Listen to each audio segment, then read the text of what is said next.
So there's this single, tiny flaw in one of the world's most popular server operating systems, and it's got the entire Linux community, well, kind of freaking out.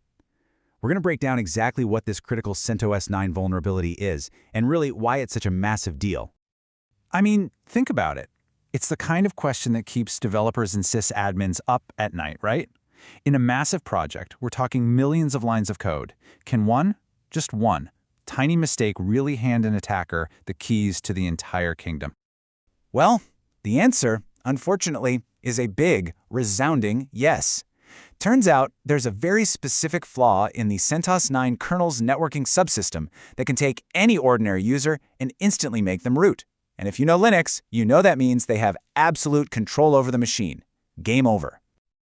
And look, this isn't some academic theory. Nope, this is a fully weaponized exploit that just snagged first place at the Typhoon PWN 2025 hacking competition. You know, when an exploit wins a major award like that, it's a huge red flag. It tells you it's not just clever, it's incredibly dangerous, and it works. All right, so to really get how this attack works, we need to dive into the flaw itself. And it's hiding inside a kernel component with a pretty sweet nickname, Cake. But at its core, this is a classic, really dangerous bug known as a use after free vulnerability. Okay, use after free sounds super technical, but it's actually pretty simple to understand with this analogy. Imagine you check out of a hotel. The clerk takes your keycard, but forgets to tell the system you've left. Then they immediately give that same keycard to a new guest. What happens? That new guest can walk right into your old room and get their hands on anything you might have left behind. That is exactly what this bug lets an attacker do, but with the computer's memory. So where is this bug hiding? It's in a part of the kernel called the Cake Packet Scheduler. You can think of its job as being a traffic cop for your network data. It's supposed to manage traffic, prevent jams, keep everything fair and orderly. The problem is, this traffic cop has a critical logic flaw. And here's where the simple but catastrophic mistake happens. When the network buffer gets full, Cake does the right thing and drops the incoming packet. Totally normal. But then, it lies. Instead of reporting back, hey, I failed, I dropped the packet, it sends a success message back to the rest of the kernel, basically pretending everything went perfectly fine. And that one little lie, that single misleading success message, kicks off a disastrous chain reaction. See, another part of the kernel trusts that message, so it holds onto a pointer, an address to where it thinks that packet is. But since the packet was actually dropped, that pointer is now pointing to freed, empty memory. It's a dangling pointer just waiting for an attacker to come along and claim it. Okay, so understanding the flaw is one thing, but how does an attacker actually turn this little memory bug into total system control? Well, the exploit that's out there in the wild uses a really reliable three-stage plan to basically walk right through that unlocked door we just talked about. The attack basically unfolds in 3 steps.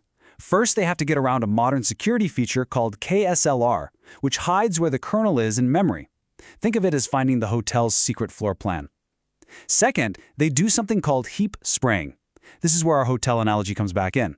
They just flood the system's memory with their own malicious code, hoping that some of it lands in that one vulnerable, recently freed room. Finally, once they've successfully hijacked that memory spot, they run their own custom code, which overwrites a critical system path, and boom, they can run any command they want as root. And don't just take my word for it. The official security report from the researchers is crystal clear.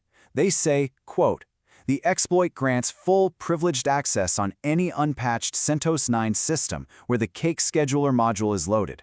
It's not theoretical, it just works." All right, I know this all sounds pretty dire, but it's not hopeless. There are things you can do right now. So let's switch gears and talk about the defensive playbook. What can you do to protect your systems immediately?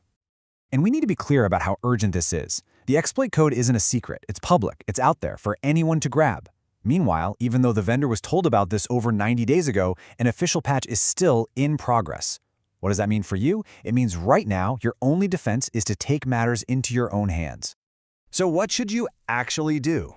Here are the 3 key steps sysadmins are being urged to take, right now. First, if you don't absolutely need it, just blacklist the shkek cake module. That disables the vulnerable code completely. Second, lock down access to the traffic control utilities. Make sure only your most trusted admins can even touch them. And finally, and this is crucial, Keep a super close eye on kernel updates and subscribe to all the security advisories. So that brings us to the final and most critical question. The exploit is out there. It's an award-winning, reliable path to getting root. The patch isn't here yet.